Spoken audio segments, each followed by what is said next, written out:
This is Optimal Living Daily, episode 1937, Life Invaders 3, Return of Responsibility, by Greg Audino of gregaudino.com. And I'm Justin Malik, the guy who's been reading articles or book excerpts to you every day, including holidays, for over 5 years, covering personal development or self-help, how to live a better life, and a lot more. It's always with permission from the authors or websites. Today's post is from Greg Audino, who hosts 2 of our other podcasts in our network. Search for Optimal Relationships Daily and Optimal Living Advice to hear his shows and voice, but preferably after we hear today's episode. So with that, let's get right to it and continue optimizing your life. Life Invaders 3, Return of Responsibility, by Greg Audino of gregaudino.com. Being responsible is one of those concepts whose meaning changes drastically as life goes on. For most middle-class children, for example, responsibility is first introduced when they're old enough to receive a toy. Parents leave it to them to not break, lose, swallow, or fashion a murder weapon out of the toy. Time goes on, and as they've matured a few years later, responsibility extends past their own belongings and into a more communal aspect, like doing chores around the house. Then after that, it might mean looking after another life in a minimal sense, such as taking care of a hamster or being sure to look after the new younger sibling at school. High school comes around, and responsibility turns into grades, maybe a part-time job, and that old sex and drugs thing. College, while still very much about sex and drugs, becomes about responsibility for one's future. Then it's an adult job, then it's a family, and so on. Depending on who you are, you might be behind, on pace with, or ahead of the schedule throughout your whole life.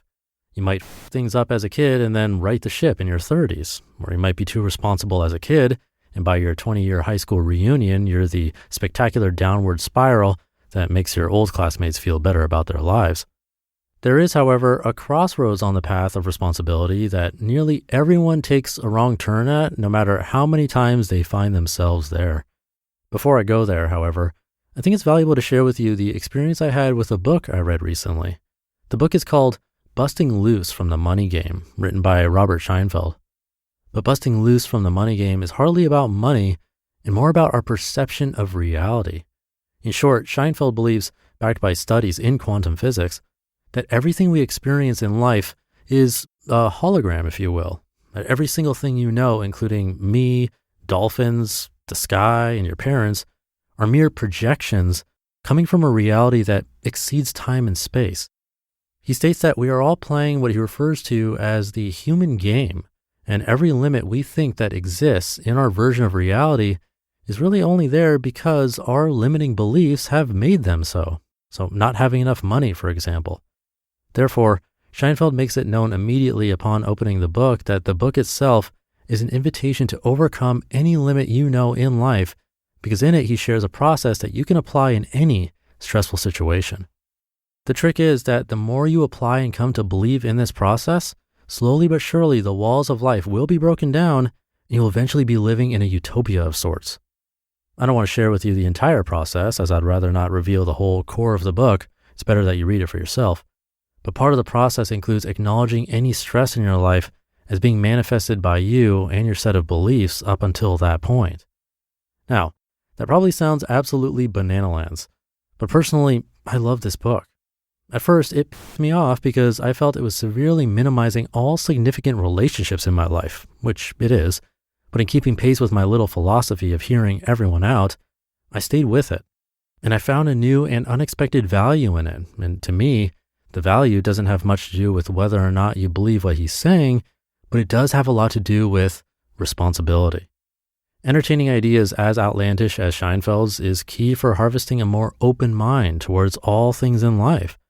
So after I got through reading this book, I was in a rhythm of trying to see things differently than I ever had before, the way that he preached things, so just questioning the reality of my world around me. And I really just felt like I was in a fucking video game. I felt like I was put into a video game in which I was the main character and every single thing I came in contact with was a reflection of how I lived my life up to that point. Every single thing I'd come in contact with going forward was dependent on any action I'd take. And looking at life in that way brought more importance and less coincidence to all things I crossed paths with. What this really means is that I found myself responsible for everything, regardless of how little it seemed as though I had to do with it in the first place. And this is precisely the direction that it's so easy for people to walk away from when arriving at their crossroads. You see, we like responsibility within reason. It feels nice to tell ourselves we're responsible, and it's a point of pride to act responsibly towards that which we've deemed as our responsibility. We're told that it's right to stay in our lane and finish what we start. But transcending that is not what most people sign up for, and that's why blame and entitlement kick in the face of that which we call unfair. Getting laid off, having a tree fall on our house, or getting chlamydia from that trustworthy bar patron who swore they'd been tested last week. We pout and cry out, "But I did everything I was supposed to do. I followed all the rules. How could this happen?"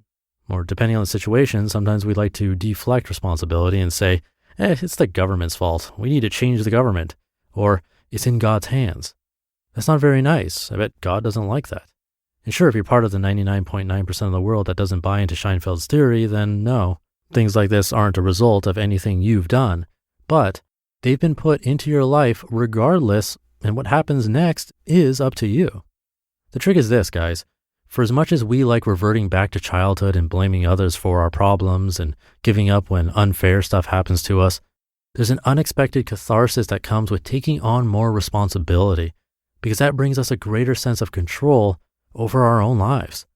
This is not a matter of telling everyone else what to do and how to live their lives, but instead, not shying away from things, not feeling fearful to engage in that what scares you, and not giving your power away to an unknown something that you normally think could put you at risk for some kind of backlash.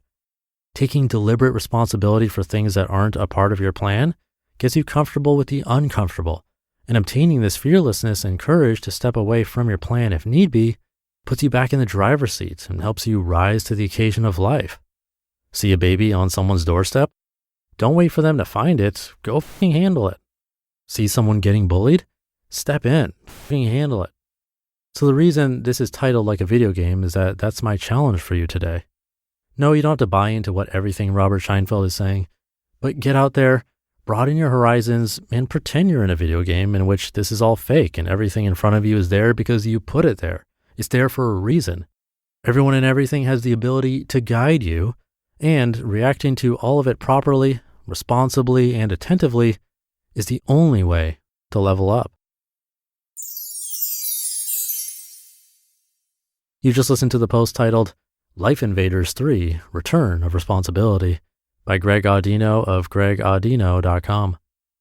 I personally really enjoy articles, movies, books, and the like that really question our realities.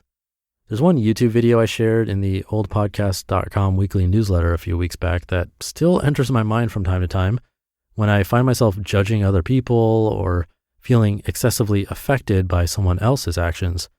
The video is called The Egg, a Short Story, written by Andy Weir, a software engineer turned writer. He also wrote The Martian, which turned into a popular movie. Anyway, I don't want to spoil The Egg, the short story, but it's sort of a what if on life, kind of like what we heard in today's episode. What if reality isn't what it seems? There are so many possibilities, and our brains can only handle so much in terms of what we can see, hear, touch, taste, smell, and even think. So for me, it's nice to get a really, sometimes bizarre outside perspective, because a small shift can really change the way we behave for the better. You never know. Again, if you like these types of strange posts or books or media that make you question your reality, things like that, you can look for The Egg, a Short Story on YouTube by Andy Weir. So thank you to Greg for that one. You can hear him narrate posts on Optimal Relationships Daily, covering all things relationships, including relationship with yourself, or answer your life questions on Optimal Living Advice. He answers them for you. Definitely check those out and hit follow or subscribe. You can do that in any free podcast app. Have a great rest of your day, and I'll be back tomorrow where your optimal life awaits.